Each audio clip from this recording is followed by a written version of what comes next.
बच्चन महाराज साहब, बचन 101। कर्म फल। कर्म जब अपना जोर शोर करता है तब गफलत आ जाती है और जीव बेचारा लाचार हो जाता है। कुछ भी उसकी पेश नहीं जाती।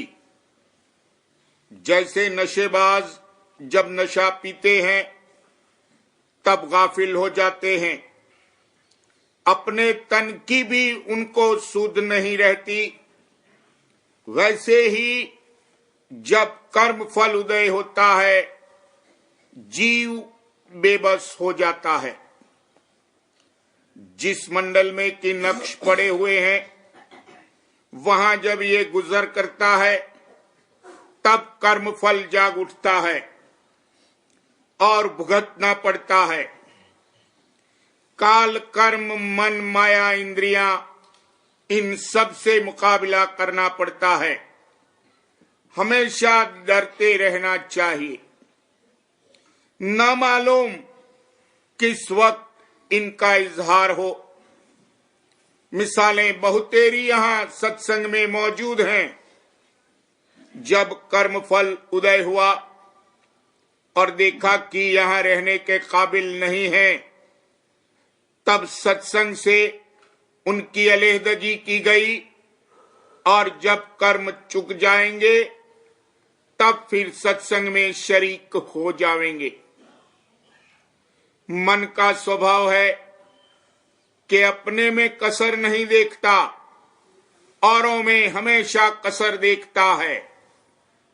और जो कि सच्चे हैं उनको अगर कोई उनकी कसर जता देता है तो वो उसका शुक्राना अदा करते हैं।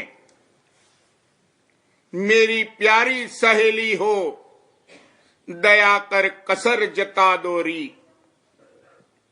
मौत के वक्त सब नक्श इसके सन्मुख खड़े होते हैं। यही धर्मराय की वही है। सबके कर्म का वेग चल रहा है। सारे मंडल के मंडल का जब कर्म उदय होता है तब वबा, बीमारी और सख्ती वगैरह फैलती है। सवाल, कई बरस तक कर्म फल भुगतना पड़ता है? जवाब, इसका कोई नियम नहीं है। जैसा जिसका हिसाब है उसी अनुसार भोगता है। बाजों का कर्म फल में चोला छुड़ाया जाता है। बाजे सत्संग से अलहदा किए जाते हैं। जैसे कोई ईसाई हो गया, कोई कुछ कोई कुछ।